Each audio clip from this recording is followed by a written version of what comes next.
Greetings, one and all, to the most cursed, most cringiest corner of the internet. A YouTube channel content creator actively alienating everyone in both the analog and digital world. Well, welcome and good evening, you wonderful dice of all alignments. I am Lunar Dee Eight. Double check OBS. Yep. OBS Chan is working just fine. Okay.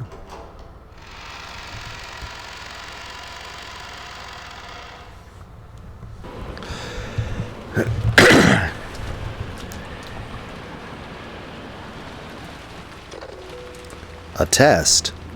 Yes. Listen well. Once again, there was a call from Kraus to the guest house, and the message was that Kenzo wanted to hold a test to see if the grandchildren had the qualifications to become his successor. The head had said that his successor will not be one of us siblings, that he wants to pick from among his grandchildren. From Kraus's restrained style of speech, Jessica realized as his daughter that he was being forced to speak. I think the most prudent thing for all four of these people to come to a decision is this. Regardless of who wins, everybody lives. Basically, if Kenzo decides that none of them are fit, everyone dies. But if Kenzo picks any one of them to be successor, then all the remaining survivors continue to live.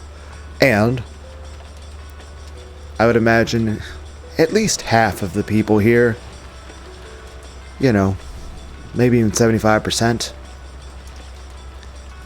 would, if they suddenly had all the money of the entire Ushiromi family, would not let the others, be in poverty. So the main point, there's no reason for them to be competitive or hate each other or try to hurt each other. Because at the end of the day, if any one of them win, they all win. But if none of them win, they all lose. Which means if you want to win, your best option is do your best to win yourself. But if there's a way to guarantee someone else wins, even if it means you lose, that's the better and smarter choice in every way. Unless Kenzo's test is a battle royale of, kill each other. It's like, okay, your test is kill each other. Whoever doesn't die wins. At which point, I'd imagine all the people currently held in the jail cell, your remaining parents and such, would tell you no, don't do that. And she was forced to realize that the hostages were being exposed to danger even now. And if they refused the test, there was a possibility that the hostages would be harmed. Then, what should we do? Indeed. Hold on. Kraus put down the receiver, then looked at the grinning Kenzo on the other side of the bars. Kenzo gave his next order. Before the test, those not involved must be removed. Goda and Kumasawa are there, I believe. It will be a problem if they interfere with the test. Banish them from the guest house. Banish, you say? There should be a gardening storehouse in the Rose Garden. Lock Goda and Kumasawa in there. We'll begin from there. Tell them to do it immediately. My weapons will be watching. If they happen to do anything questionable, I'll instantly stop the test and execute all of you as sacrifices. I understand. Hello, Jessica? Listen closely to what I have to say. Kraus relayed the orders to lock up Goda and Kumasawa. Again, I have to say that she looks like Ivy from Soul Calibur 2. Also that Kairi's very pretty. What kind of test are you planning? It truly is a simple test. I only want my grandchildren to show me their resolve. Well then, I wonder what kind of results they'll show me. Bastard noises. Looking disgusted, Kairi watched Kraus, who was talking with the children. I hate it, but for now, we cannot refuse orders. In this dungeon, a feeble resistance won't amount to anything. If we provoke him too much and drive him into a position where he might kill us, there will no longer be any way to stop this murderer. For now, The only choice left is to obey his rules without agitating him.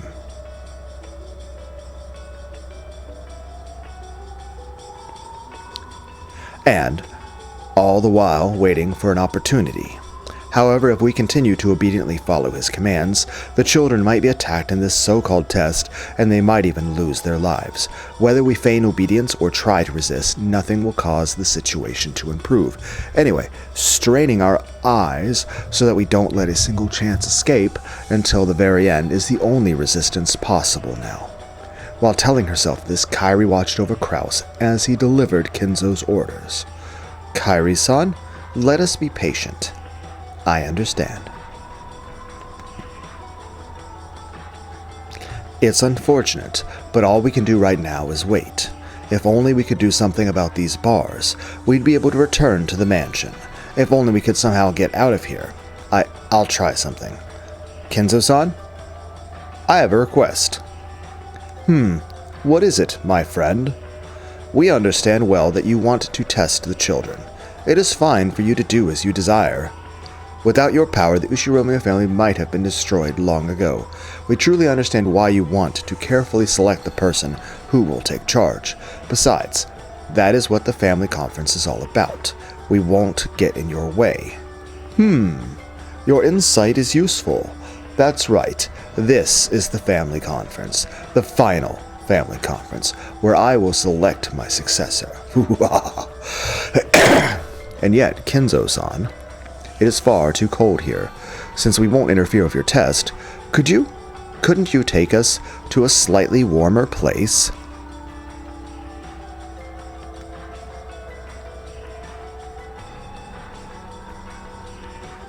At Nanjo's words, the slight signs that Kinzo's mood had been improving were blown away. Nanjo was struck with a moment of silence as Kinzo gazed at him with dangerous eyes, as though appraising him. Certainly, this place is cold. It's tough on an old body. Master, wouldn't it be all right if we moved them upstairs? I cannot do that.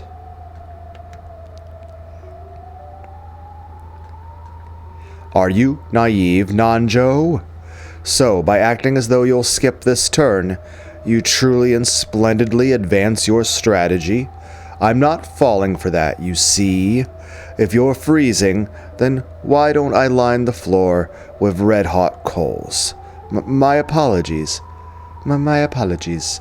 Virgilia had tried to help out, but in the end, Kinzo would not comply. You two sure are obedient. If you felt like it, you could easily break these bars. Even if we break them, nothing will come of it. Of course, if you were to break these, it would mean the end of Goldsmith's game. All of you, as well as those humans in the guest house, would immediately become sacrifices for Kinzo's ceremony. But, surprisingly, you two might be the only ones, yes? Perhaps only you two hold the power to break out of this situation, right? You want to reach the Golden Land, don't you? You must have many dreams you want granted, right? Gape, you mustn't provoke them. This is not your game. It is the Master's, as well as Milady's game. What is it, Renove? Oh, no, nothing. We were talking to the prisoners. Forgive us. Gape sent one final, sneering smile at Cannon, then turned away. Cannon could only bite his lower lip and shake his fists. Damn it. You did well. Good job hanging in there.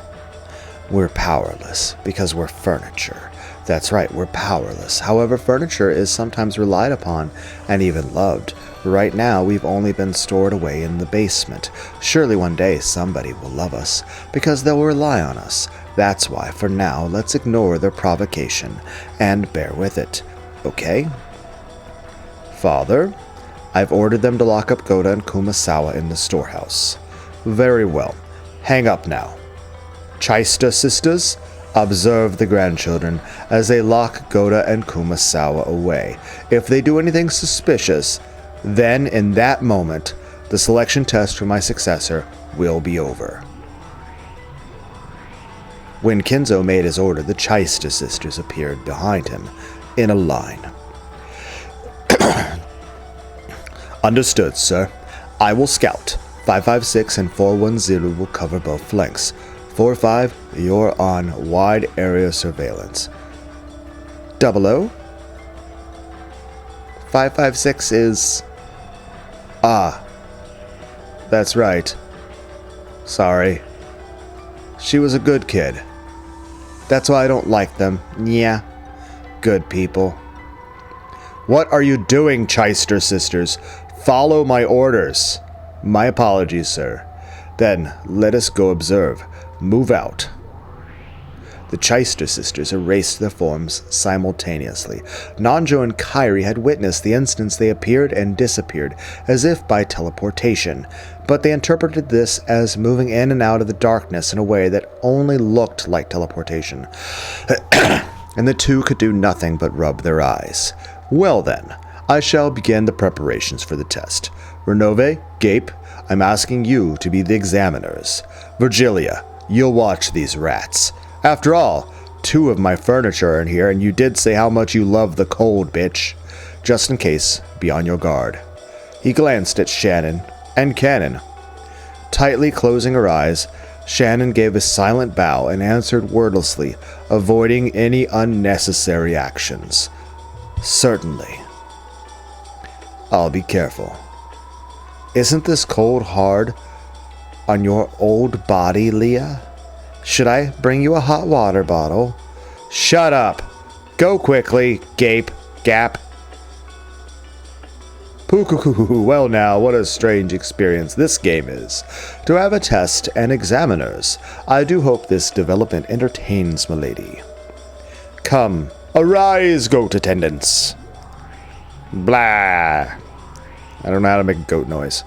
Virgilia began to call out into the darkness, and from that spot 3 massive goat-headed attendants suddenly appeared. Ah, Beato's minions, how convenient.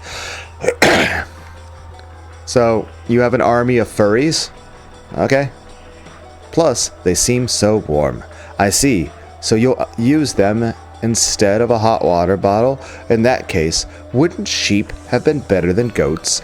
That's actually making me think of the visual novel Raging Loop for the PS4. You're the one wearing cashmere.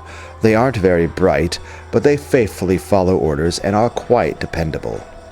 Indeed, I leave it to you, my friend Virgilia. The rest of you, follow me. With a dignified gesture, Kinzo fluttered his cloak.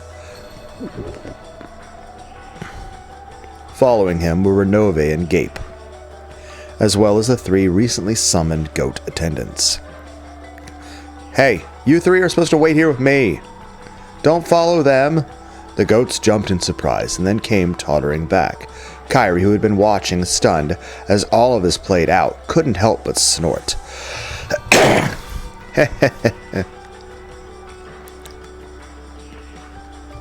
What entertaining underlings. The Lord Goldsmith did not give you permission to speak. She was probably embarrassed. As if we needed more confirmation that they have a similar face and body. Virgilia had spoken coolly, though Kairi's boobs are bigger and perkier. But Kairi saw through that, and for a little while, she couldn't restrain her muffled laughter. However, on the inside, Kairi was surprised at the number of people Kinzo had with him. After all, including Kinzo himself, at least 10 enemies had already been spotted. The dungeon they were currently locked in was supposedly underneath the hidden mansion called Kuadorian.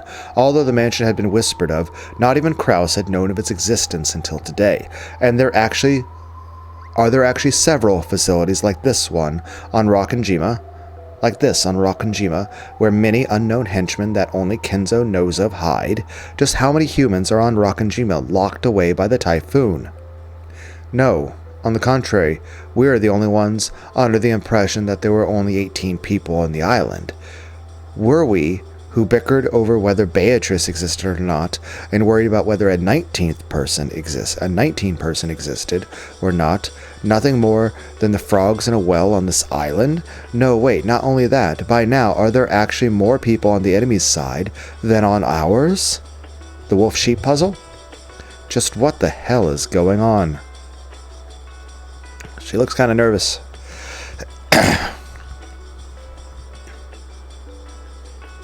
Witches? Demons? Magic? Are you telling us to believe in those? Are my eyes screwed up, or is it my head? I think I'm losing it. A mass murder by magic. Demons forming and disappearing into thin air. Setting aside the enemy's numbers, how should we interpret the various things thrust before our eyes that cannot be explained with the common sense of our world? Kyrie started to feel like she didn't know what was going on anymore, and while desperately battling the urge to abandon everything and give up, she grit her teeth and tried to hold on to her sanity.